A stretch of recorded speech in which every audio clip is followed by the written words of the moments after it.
Greetings, my fellow freedom lovers, sovereign thinkers. Thank you for tuning in to LL3 Podcast. My name is Craig, transmitting from the beautiful swampy Mango, South Florida. And today's date is Thursday, February 4th, 2021. Yeah, it's nice and comfortable right now in the heart of Fort Lauderdale, Florida, along the New River. Nice sunshine. Everyone had that little blistering cold the past few days, and the wind chill gets you the most, but it calmed down last night, so it wasn't too bad at all. I enjoyed it, believe it or not, and hopefully everyone else is doing well, wherever you're listening at. And of course, my father's birthday is today. He would have been 81. Happy birthday, Father, and may your soul remain forever free. And of course, you gotta look at the late George Romero. Hey, remember him? Yeah, he was born the same day as my father. And he was born in the Bronx as well. Very interesting. So I got to find out who was born first. That's all well and good. But so I'm just gonna actually talking a few things here. A couple things that caught my attention, and I know we all know February is it's called Black History Month. And I noticed the way they're promoting it in the sports realm and the GIFs and so forth with the communist fist in the air and all the athletes are putting their fist up and so forth. And Colin Kaepernick, yeah, Black History Month. Well, I want to be talking about something more further, way before 1860s on one individual. Now maybe it's doing this little by little as well. From the Unsung Hero Project, which J.C. Hall helped put out. And definitely do probably like one character at a time to pay homage to the ones that fought for true liberty. Okay? Liberty and freedom and all that. Okay, that's more essential than with the communist fist in the air and talk about civil rights, which I support natural rights. Okay? And everyone has them, doesn't matter what you look like. Not just in this nation or republic, but around the world. So, I'm going to address that. But before I do, I'm going to talk about... One moment here. Oops, wrong one. Here you go. It's from the Organic Prepper. CDC and TSA form federal mask police. All right? And enforcement is up to officer discretion. Oh, how convenient. So he can be selective. So let's see what Ms. Luther had to say about this. The Center for Disease Control and the Transportation Security Administration have teamed up in an effort to enforce mask-wearing public conveyances in transportation hubs for the preservation of human life. Wow. This isn't a pro or con mask article because that could be considered disinformation. The heightening emotions around the mask debate have become tribal in nature, and nothing written by me or anyone is likely to change the minds that have already been made up. Yes, so all those folks that wear the mask, they can say, all hail to Sharia law lights. So I will proceed. This article merely outlines the new rules to be enforced by the new mask police. Some readers may be concerned about the risk of arbitrary enforcement and excessive potential punishment to which those using public transportation will be subject. Elizabeth Nolan Brown writes for Reason.com. The order will be enforced by Transportation Security Administration agents and other federal authorities, as well as state and local officials, which I support nullification, stick it to the man. To extent permanent by law, federal agencies are required to implement additional measures enforcing the provisions of this order, the edict, the CDC says. All right. CDC reserves the right to enforce through criminal penalties. The agency adds that it claims not to intend to rely primarily on these criminal penalties. The feds may also implement additional civil measures enforcing the provisions of the order, which is not a rule within the meaning of the Administrative Procedure Act. the CDC notes, but rather an emergency action. Yes, in other words, an invalid contract, or other words, edict. So basically, we don't get to know ahead of time what the criminal penalty might be, as it not outlined in either the CDC order or the executive order. More on the EO below. Back in early 2020, would you ever have imagined that your decision of wearing to wear a face covering or not could one day be a federal crime? Yes, assume, kind of, sort of. I think so. That's legit. Bizarro is our Lord and Savior, of course. Well, let's see what it says here. Here's what the CDC has to say about the order. The CDC issued a lengthy PDF order on January 29th. Hold on here.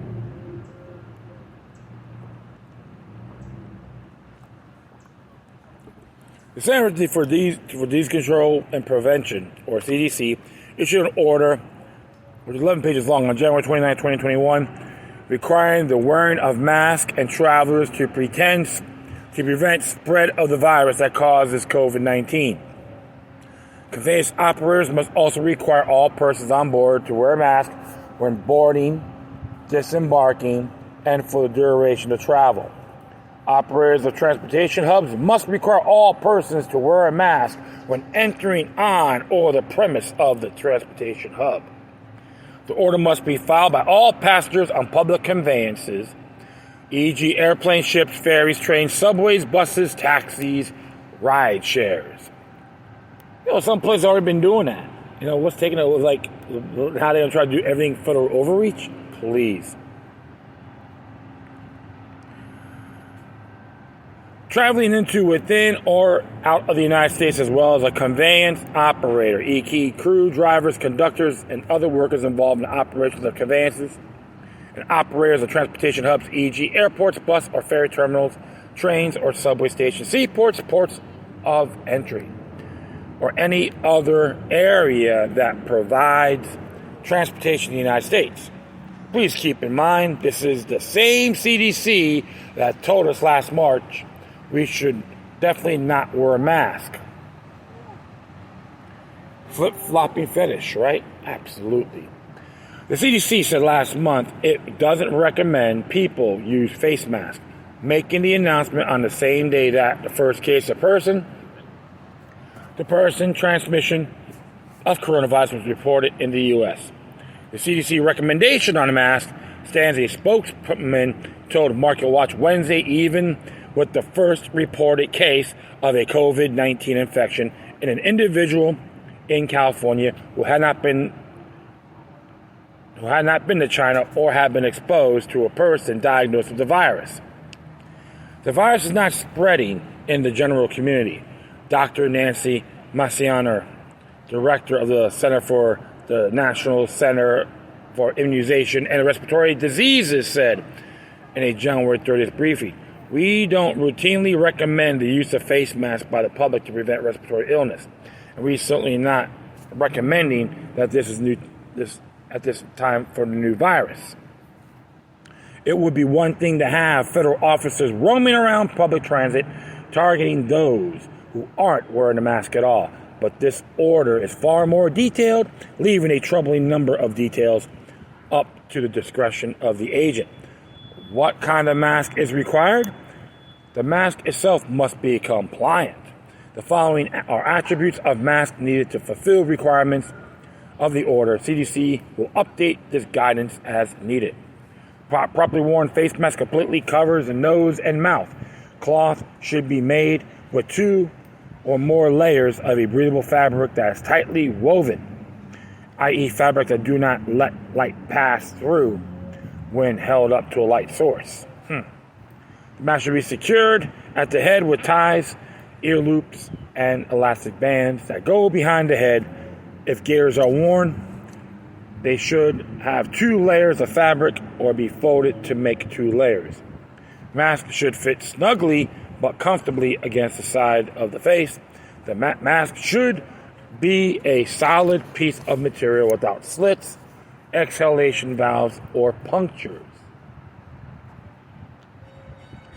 Okay, so technically right now it's more like a N95, you would say.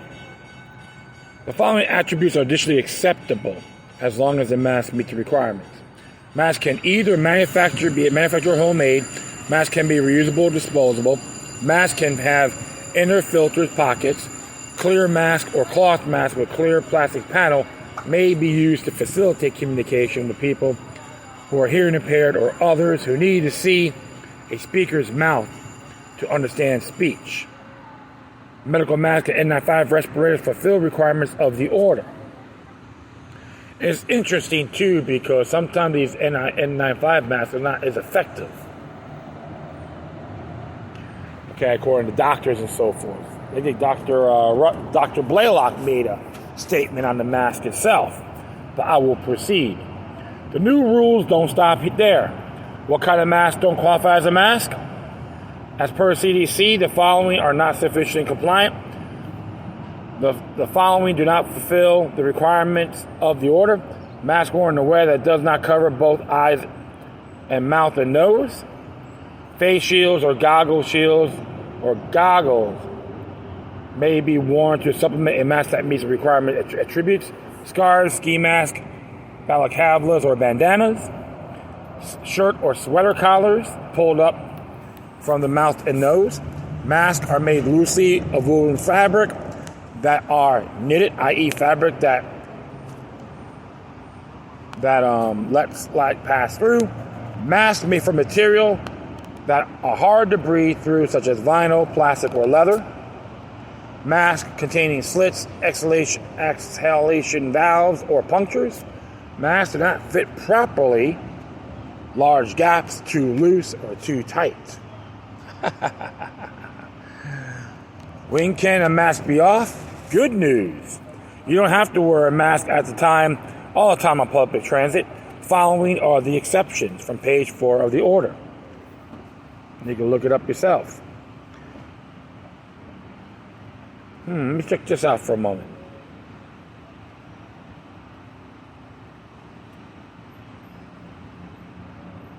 Let's see what we got here. Yeah, you could actually read this yourselves too, so it's funny when they... Yeah, drinking, all that, so there's still typical stuff. You can read that yourselves, folks. I'm not going to go too bonkers on that. And same thing with who is exempt. Who is exempt? We'll find out. There are a few people who are exempt from being targeted by the masked police. A child under 2 years of age, a person with a disability who cannot wear a mask or cannot safely wear a mask because of disability as defined by the Americans with Disabilities Act, which is 42 U.S. Code 12101. A person for whom wearing a mask would create a risk to workplace health, safety, or job duty as determined by relevant workplace safety guidelines or federal regulations. Interesting there. So that's interesting there. And so you got, it's all about nannyism here, you know what I'm saying? It appears that the folks who wrote these rules have never met 2-year-olds. I could barely keep socks and winter hats on my kids, much less as a mask there on their faces. You don't have to wear a mask in the following conveyances. As it says here.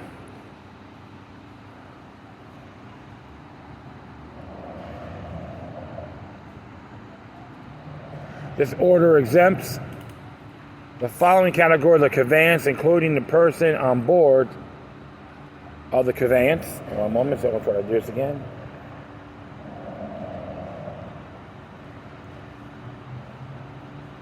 Private conveyance operated solely personal, non-commercial use. Commercial motor vehicles on trucks at the terms are defined in 49 CFR 390.5 if the driver is the sole occupant of the vehicle or truck. Conveyance or operated on or charter by the U.S. military services provided that such conveyance operators, observers, the Department of Defense precautions to prevent the transmission of COVID-19 that are equivalent to the precautions of this order. This follows Biden's new mask policies. The Biden administration has wasted no time mandating masks. On his first day in office, President Biden signed an executive order requiring masks on all federal property, including national parks and inside federal buildings.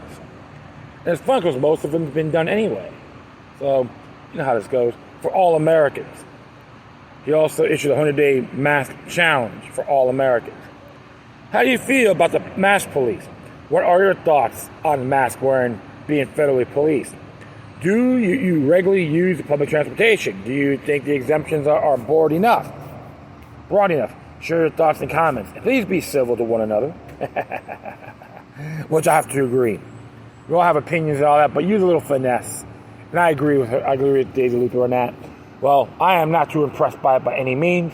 And it's just another edict. If they penalize you, fine you, you know what? Have a jury of your damn peers. I know that this order is an invalid contract. Show me where I signed this contract. Where I agreed on this contract. Show me. Where's the actual evidence? No assumptions. Give me prima facie just cause.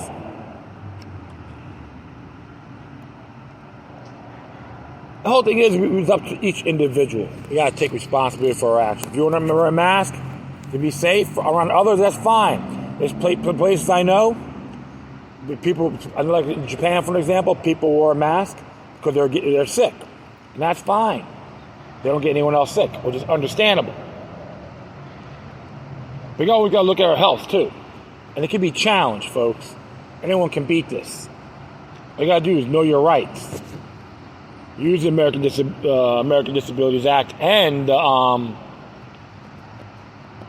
of fact, the other name of that law too. Wow, on the right to privacy, you can use that as well.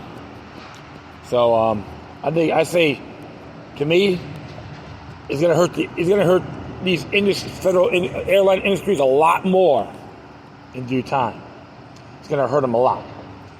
I just wonder how it's going to be fully enforced. They'll do it step by step by step.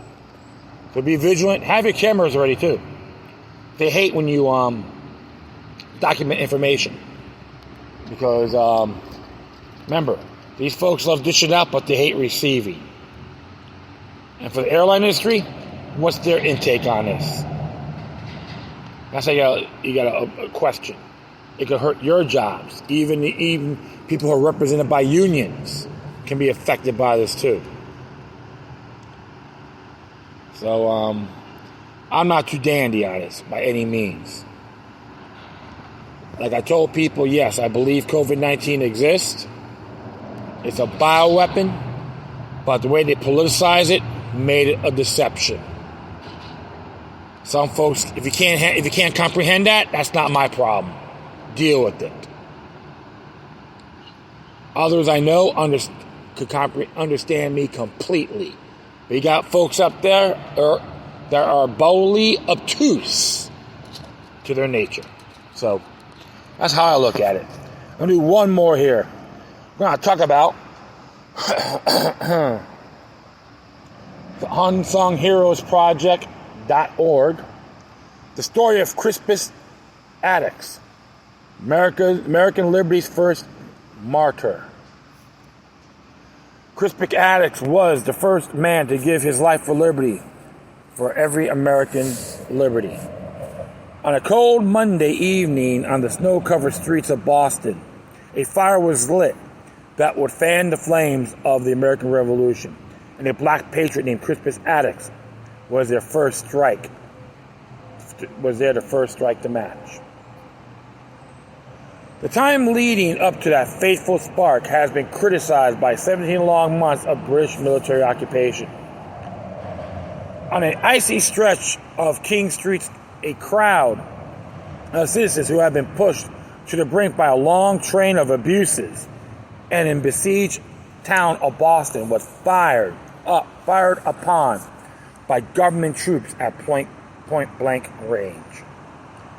Crispus Attucks, who was later referred as the leader and the voice that day, was the first to fall, along with Samuel Maverick, Patrick Carr, Samuel Gray, and James Caldwell. By the time the smoke cleared, 5 men lay dead or dying, and 6 more were wounded. That scene on March 5th, 1770, would be known as the Boston Massacre. So when Americans hear Boston Massacre, how many think of a black patriot? How many think of Crispus Attucks? And I learned about him at my school. Junior high school, I learned about him. Born into a slave around 1723, Prince Younger, African, and Nancy Attucks, Native American. Yes, he is a mutt, folks. There's a lot of them out there. Even in Florida, you have a lot of blacks or African descent that are part Native American, Seminoles, to be exact. So just give you guys an example. It's said that Crispus had a talent for buying and selling goods. He would eventually escape slavery around 1850 and worked for the next 2 decades as a whaler and a rope maker, sailing in and out of Boston, possibly living under the name of alias Michael Johnson. Boston had become a powder keg in the years and days leading up to the Boston Massacre. The colonials had numerous grievances against the government, growing more and more. Sorry about that. More and more oppressive by the day. One moment.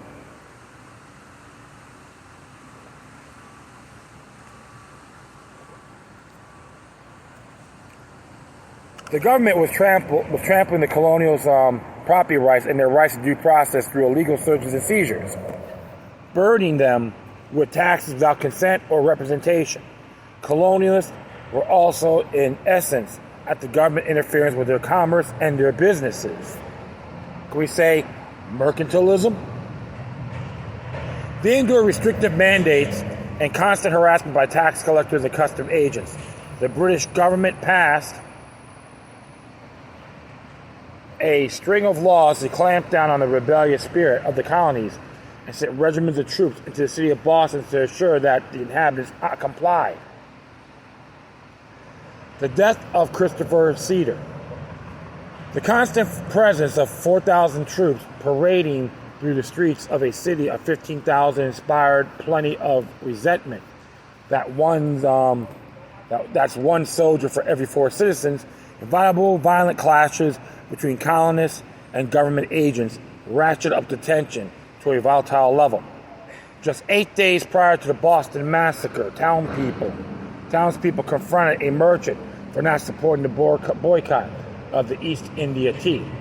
In the midst of the confrontation of a local loyalist, Ebenezer Richardson argued with the crowd of protesters. He was unceremoniously escorted back to his home with taunts. He and his home were pelted with rotten garbage for his trouble. Apparently not satisfied with his wife's response of gathering the rotten food, tossing back at the crowd, Richardson leveled his musket through the window and fired. The balls tore through Christopher Cedar, a 16-year-old bystander who just happened to be passing by. The rage against the government occupation was now at a fever pitch. Brawl at the docks. One of those incidents between the slaughter of young Cedar and the massacre on King Street occurred when a British soldier approached the rope-making crew, of whom Crispus Attucks was a member. The soldier hoped to gain employment at the docks. Boston citizens were not happy about losing precious job opportunities to these interlopers from the mother country, particularly when the Quartering Act already burdened the citizens with sacrificing their own resources to house the occupying forces. When the foreman colorfully informed the soldier that he was welcome to clean the outhouse, the soldier decided to defend his honor. He launched himself at 2 rope makers and was promptly sent away with the sound thrashing. Shortly, the soldier came back with 8 of his comrades to assist him in instructing the rope makers in lessons of respect. Unfortunately, the would-be instructors ended up becoming students and were sent away with the same sort of thrashing their comrade and had enjoyed earlier.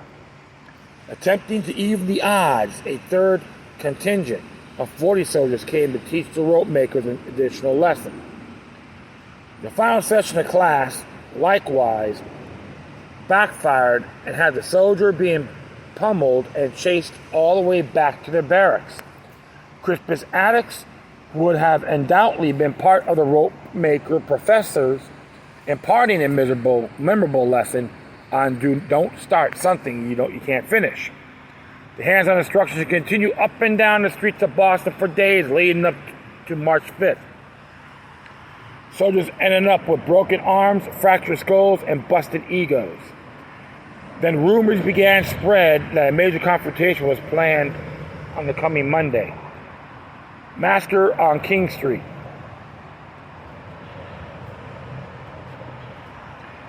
And when on the evening of March 5th, a young man came running down King Street, bleeding from the side of the head. Crispus Attucks and his fellow citizens surely were fed up with soldiers who refused to learn that tyranny was not welcome in Boston.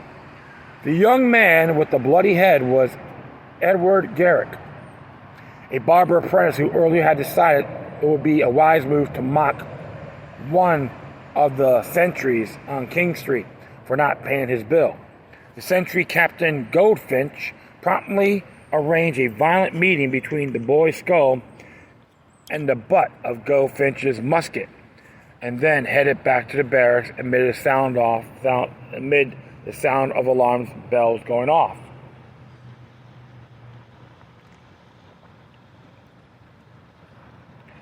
"15 minutes later, after missing the Belloge youth fleeing from his encounter with the sentry, a group of Crispus Attucks in the lead approached the sentry house. 'That's him,' Garrick yelled. That's the soldier who hit me. Knock him down, kill him,' someone called out from the crowd. The remaining sentry was retreating from the sentry box and headed to the barracks. As the crowd walked him down, smack! A snowball clobbered the sentry. 'Stay back!' the musket up. 'Fire, you coward!' Captain Preston rushes, commanding 8 soldiers with bayonets. Soldiers arrayed in the front of the crowd. They won't fire. Preston blasted in the forehead with a ball of ice. 'Fire, consequences as they may be. Fire, darn you!' One soldier fires, a musket battled down with a club by Attucks. A club cuts through the air toward Captain Preston's skull. 7 to 11 shots. Crack, boom, crack.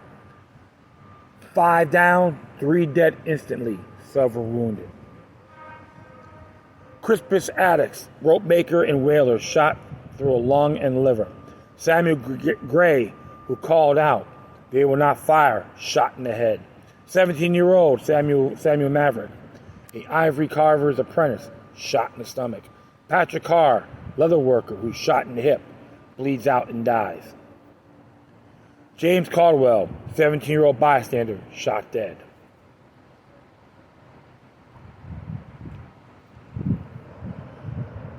Aftermath. 10,000 people came out to the funeral for Crispus Attucks. Word spread throughout the colonies and around the world about the events of March 5th. Pages like Samuel Adams and Paul Revere made sure that the event was trumpeted far and wide. The memory of Crispus Attucks' sacrifice was invoked by the likes of John Hancock, George Washington, and centuries later by Martin Luther King in his own autobiography. The government loyalists, on the other hand, labeled Crispus Attucks as his fellows as troublemakers and criminals.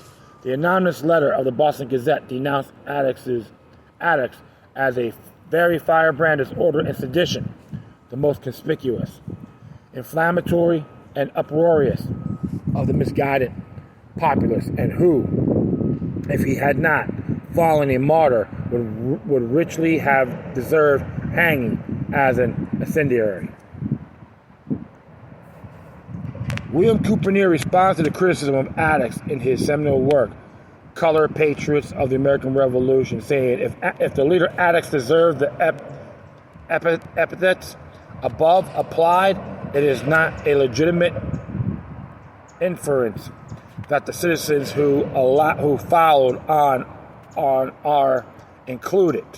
Who followed are included. If the leader and his patriot band were misguided, the distinguished orators in the later days commemorated the 5th of March must indeed have been misguided, and with them the masses who were inspired by their eloquence. In fact, March 5th was the original 4th of July. The days were celebrated until the commemoration of the Declaration of Independence replaced it.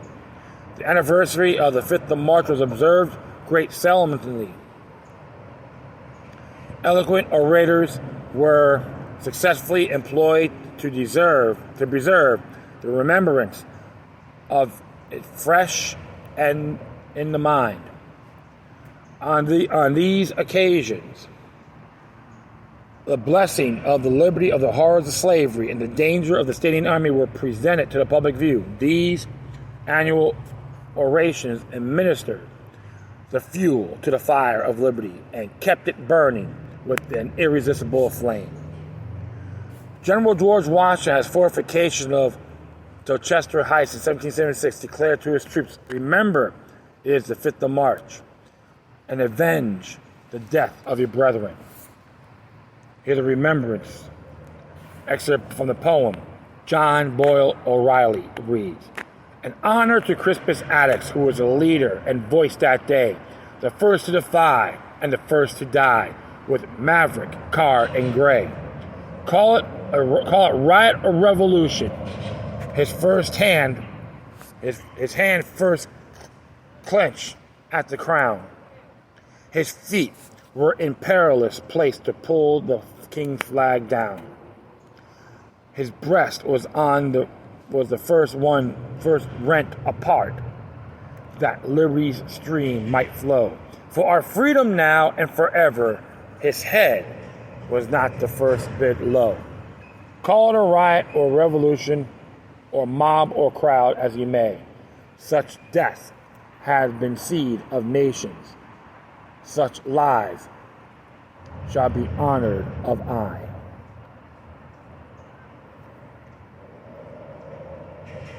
You can read the full poem here if you want. There's a link for that. According to Crispus Attucks Museum in 1887, the Massachusetts General Court decided to erect memorial to those who died at the night of the Boston Massacre. Many city officials were opposed to the project, arguing about its appropriateness, historical distortion, and political opportunism.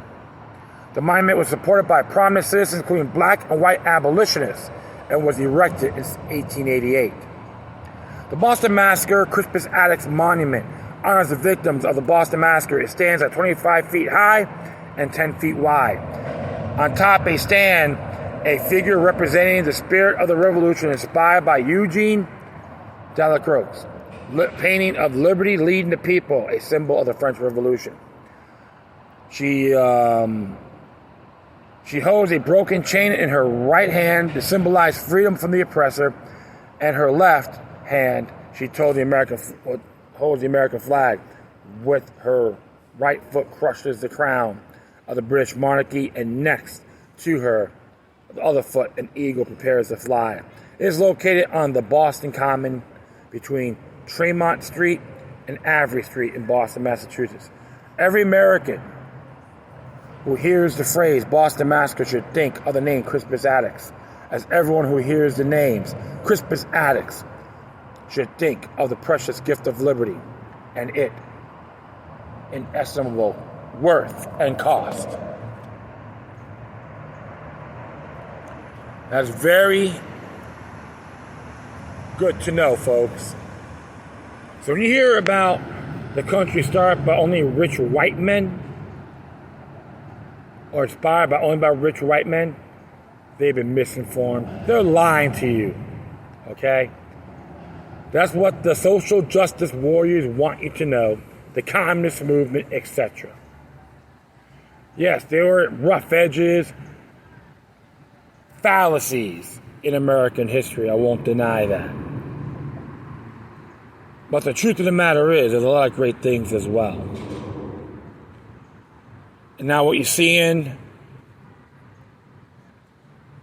the past few years, using racial overtones, prejudging people, calling them white privilege, all that, it's degrading and unacceptable. It's treated like every other ethno group. I condemn it all. Crispus Attucks did what was right. He defied tyranny. He suffered from it. But he never died in vain along other members.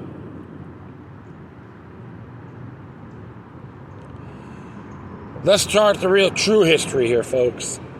Do our homework. Even on Black History Month, I like to read stuff about this every day. I learned about Eli Whitney, Elijah McCoy, and George Washington Carver. Just give you a few. They're brilliant people. There's brilliant women in that group as well. We're all human beings. We have different traits, so be it. But we're all individuals. That's what liberty is about. It's time to shoot that back. And it's happening too. Things are backfiring on these oppressors, hired fools. Happened then, it's happening now, folks. Recycle pus always continues, but we can always counter it. And that will be it. I thank everyone for listening, plus feel free to download and share us throughout your social media networks. If you have any questions, comments, and concerns, issues you want to check out, whatever you do, please send your correspondence with decorum. Furthermore, I'll leave the footnotes of these articles on my Spreaker page. If you want to contact me, you can hit me at LokiLuckNumbers03 at protonmail.com, or you can send your donations at paypal.me or cash.app/LokiLuckNumber3. If you can't get through, Cash App, you can use Cash App, okay, if you're going to do a donation. And I suggest folks donate to these sites that I narrated. Organic Prepper, Unsung Project, Unsung Heroes Project, JD Hall. You can do donations for them too. They do fantastic work. Once again, thank you for your time. But always remember that demoniac resistance is healthy for the soul and can liberate humanity. Until next time, take care of yourselves. Keep on spreading the love. May your guardian spirits be with you.